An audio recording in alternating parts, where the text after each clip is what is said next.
Well, it was a sweep. No surprises there. South Carolina defeating Kentucky. Dawn Staley picked up a $75,000 bonus as the coach.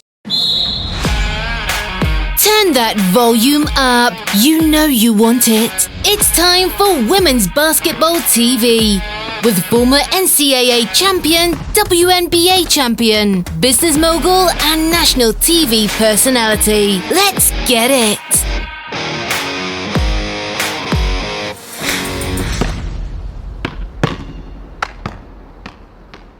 $90,000 in bonuses so far for Donnie, including $15,000 for her team having at least 11 SEC victories. They are 14-0 in SEC so far. Yeah, so 103-55 victory over the Wildcats in Lexington.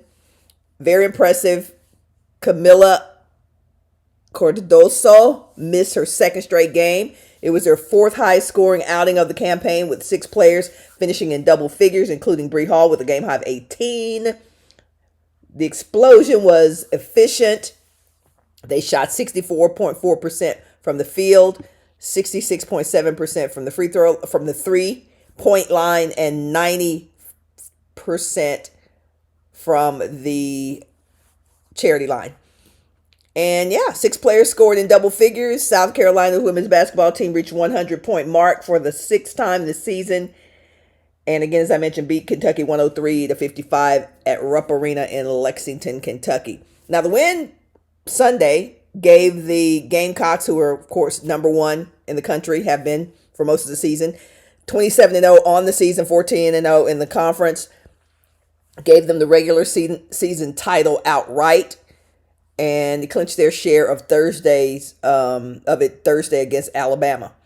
So Dawn said, this team really surprises me every day. Every time we play a game, they have something about them, a competitiveness in them that they don't want to lose. They find ways to win no matter how teams are approaching us. Junior guard Bree Hall led the Gamecocks with 18 points. Freshman guard Malaysia Fulwiley added 17. And junior forward Fagan set career highs with 16 points and 5 blocks.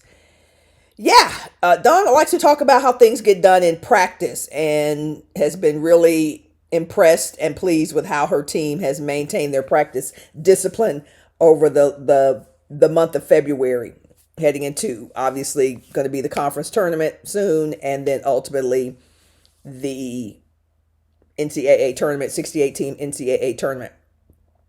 South Carolina led wire-to-wire and dominated nearly every statistical category.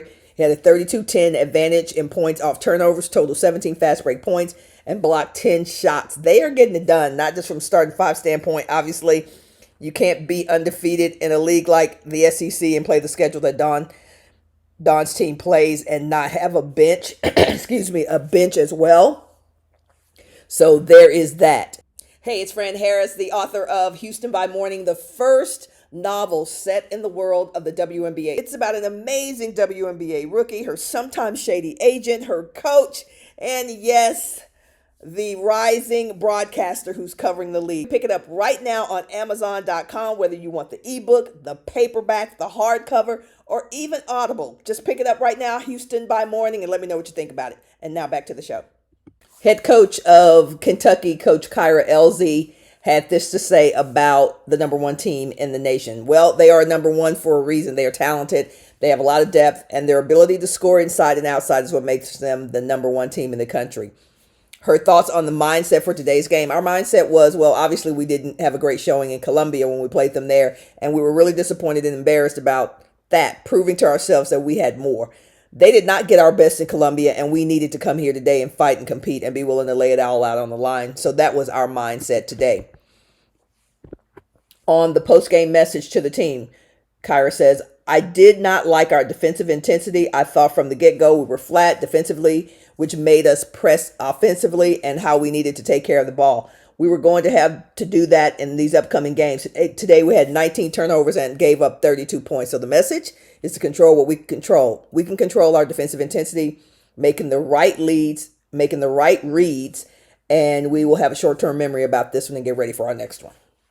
When you look at what South Carolina has been able to do over the last 8-9 seasons is sheer dominance, absolute sheer dominance. I'm seeing some conjecture in the groups that I'm in on Facebook and some discourse groups that are talking about South Carolina's ability to win the Natty this year, saying that they were undefeated last year and that it didn't mean anything. This is causing some discomfort and some outright arguments in these groups from folks who are saying last year has nothing to do with this year, and other people, detractors, are saying yes it does. You were undefeated last year and you couldn't win. And the clapback has been that, well, we didn't have the bench that we have this year. And then the clapback after that is that, well, y'all are really young this year. Can these young players continue to play when the stakes are higher? That's a question. That's a real question. Can the young players, the players who haven't been in this situation before, when the lights are the brightest, when the stakes are the highest, can they show up? Dawn says that we want to play our best basketball as we enter the end of the season and into postseason. This is a really good start to us, kind of bottling this up and playing this well throughout the rest of the season. The defense was on point as well. Kentucky, who's 11-17 on the season, 4-10 in the conference, scored 8 points on 24% shooting in the first quarter. Ugh, that was ugly. The Gamecocks blocked 6 shots and forced 7 turnovers, opening up a 25-8 lead. By halftime, South Carolina had taken the advantage with 20 points behind 11 points from Full Wiley, who is playing really well, has really kind of come into her own, looking less like a freshman and really solidifying her spot in the rotation. Ashlyn Watkins continues to break out while starting. Sophomore forward, scored 13 points, continuing her hot streak as a starter for South Carolina. Sunday was her 6th start of the season, 4 of which have come in place of senior center Cardosa, who missed her second straight game. So she set out of the game to rest. In her first 5 starts, Watkins averaged 12.6 points and 10.2 rebounds, both higher than her season averages. Dawn Staley said earlier this season that Watkins will continue to come off the bench when Cardoso is in the lineup. She added that Watkins told her that she wants to be 6th Woman of the Year, and looks like she is well on her way to doing that. All right, so I'll wrap it up.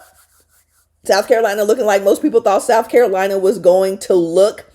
If you look at SEC tournament, which is the next stop for the Gamecock, who do you think has the biggest opportunity to upset South Carolina in the tournament? Who do you think that's going to be? LSU? Alabama? I mean, we could keep going. Vanderbilt? Who's it going to be? Who has the biggest chance, the strongest chance of upsetting South Carolina in the SEC tournament? And will it mean anything big if South Carolina is upset in the SEC tournament? Do you still predict that they will go on and eventually become the 2024 NCAA champion? Or do you think they are vulnerable as we head into the SEC tournament? What are your thoughts? Thanks for tuning in to Women's Basketball TV with Fran Harris, the most provocative and entertaining women's basketball show on earth. Be sure to click that like, share and notification button so you don't miss a moment. We'll see you tomorrow.